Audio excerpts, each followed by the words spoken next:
എല്ലാവർക്കും നമസ്കാരം. ഇന്ന് നമ്മൾ പോകുന്നത് ഒരു ക്ഷേത്രത്തിലേക്കാണ്. പത്തനംതിട്ട ജില്ലയിലെ കവിയൂരിൽ സ്ഥിതി ചെയ്യുന്ന ചരിത്രപ്രസിദ്ധമായ മഹാക്ഷേത്രമാണ് തൃക്കവിയൂർ ശ്രീ മഹാദേവ ക്ഷേത്രം. തിരുവിതാംകൂർ ദേവസ്വം ബോർഡിൻ്റെ അധീനതയിലുള്ള സുപ്രധാന ദേവസ്വങ്ങളിലൊന്നാണിത്.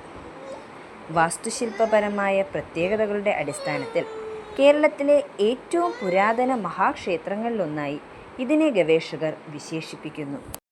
പ്രധാന ശ്രീകോവിലിൻ്റെ അടിത്തറയിൽ കാണപ്പെടുന്ന കലിവർഷം 4051, 4052 വർഷങ്ങളിലെ, അതായത് AD 951, 952 രണ്ടു ശിലാശാസനങ്ങൾ ചരിത്രപരമായ പ്രാധാന്യം വഹിക്കുന്നു. പാർവതീദേവിയെ ഇടതുവശത്തിരുത്തി സർവമംഗളമൂർത്തിയായിരിക്കുന്ന മഹാദേവനാണ് പ്രധാന പ്രതിഷ്ഠ. ത്രേതായുഗത്തിൽ ശ്രീരാമൻ പ്രതിഷ്ഠിച്ച ശിവലിംഗമാണിതെന്ന് വിശ്വസിക്കപ്പെടുന്നു. നാലമ്പലത്തിൻ്റെ വടക്കു പടിഞ്ഞാറേ കോണിൽ ഉപദേവനായി വാണരുളുന്ന ഹനുമാൻ സ്വാമിയുടെ സാന്നിധ്യം ഈ മഹാക്ഷേത്രത്തിൻ്റെ പ്രശസ്തിക്ക് മാറ്റുകൂട്ടുന്നു. ശ്രീമൂലരാജേശ്വരി, ഗണപതി, ദക്ഷിണാമൂർത്തി, നാഗദൈവങ്ങൾ എന്നീ ഉപദേവന്മാരെയും കൂടി മതിലകത്ത് പ്രതിഷ്ഠിച്ചിരിക്കുന്നു. കീഴ്തൃക്കോവിൽ മഹാവിഷ്ണുവിൻ്റെയും മഹായക്ഷി എന്നീ ഉപക്ഷേത്രങ്ങൾ മതിൽക്കെട്ടിനു വെളിയിലായി സ്ഥിതി ചെയ്യുന്നു. രാമേശ്വരം ക്ഷേത്രത്തിൻ്റെ ഉദ്ഭവകഥയുമായി സാദൃശ്യമുള്ള ഒരു കഥയാണ് കവിയൂർ ക്ഷേത്രത്തിന്.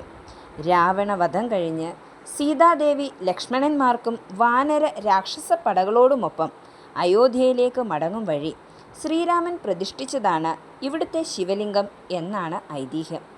അശോക വിമാനത്തിലിരുന്ന് താഴെയുള്ള പ്രദേശത്തിൻ്റെ മനോഹാരിതയിൽ മുഴുകിയ സീതയുടെ ആഗ്രഹപ്രകാരമാണ് പുഷ്പക വിമാനത്തിൽ പറക്കുന്ന ശ്രീരാമനും പരിവാരങ്ങളും കവിയൂരിൽ ഇറങ്ങിയതത്രേ.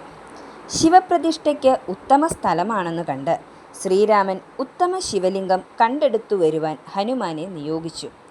ശുഭമുഹൂർത്തം എത്തിയിട്ടും ഹനുമാൻ മടങ്ങി വരാതിരുന്നതിനാൽ മണ്ണും ദർഭയും ചേർത്ത് ഒരു ശിവലിംഗം നിർമ്മിച്ച് രാമൻ പ്രതിഷ്ഠ നിർവഹിച്ചു. മടങ്ങിയെത്തിയ ഹനുമാൻ തൻ്റെ പ്രയത്നം വിഫലമായതിൽ ഖിന്നനായി എന്ന് മനസ്സിലാക്കിയ രാമൻ താൻ പ്രതിഷ്ഠിച്ച ശിവലിംഗം മാറ്റി ഹനുമാൻ കൊണ്ടുവന്നത് പ്രതിഷ്ഠിച്ചു കൊള്ളുവാൻ പറഞ്ഞു. അതിശക്തനായ ഹനുമാന് പക്ഷേ രാമൻ പ്രതിഷ്ഠിച്ച ശിവലിംഗം ചലിപ്പിക്കാൻ പോലും കഴിഞ്ഞില്ല. ശ്രീരാമൻ പ്രതിഷ്ഠിച്ച ക്ഷേത്രത്തിൻ്റെ മഹത്വം മനസ്സിലാക്കി അദ്ദേഹത്തിൻ്റെ അനുമതിയോടെ ഹനുമാൻ ആ സന്നിധിയിൽ നിത്യവാസം ആരംഭിച്ചുവെന്നും അങ്ങനെ ആ ദേശത്തിന് കവിയൂര്, കവിയുടെ ഊര് എന്നു പേരു വന്നുവെന്നും കവിയൂര് ലോപിച്ച് കവിയൂരുമായി എന്നുമാണ് ഐതിഹ്യം.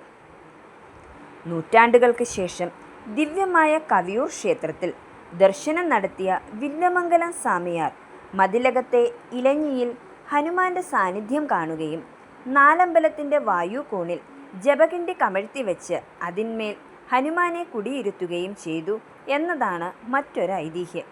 അങ്ങനെയാണത്രേ ഹനുമാൻ സ്വാമിയുടെ പ്രതിഷ്ഠ നാലമ്പലത്തിനകത്തായത്. പിന്നീട് ചിത്തിരതിരുനാൾ ബാലരാമവർമ്മയുടെ കാലത്ത് അദ്ദേഹത്തിനുണ്ടായ സ്വപ്ന ദർശനത്തിൽ കണ്ടതനുസരിച്ച് ഇപ്പോഴത്തേതുപോലെയുള്ള പടിത്തരങ്ങൾ ആരംഭിക്കുകയുണ്ടായി.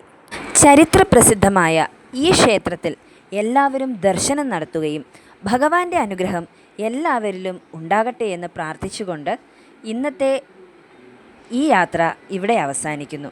നാളെ ഇനിയും കാണും വരെ എല്ലാവർക്കും ഈശ്വരൻ്റെ അനുഗ്രഹം ഉണ്ടാകട്ടെ. നന്ദി, നമസ്കാരം.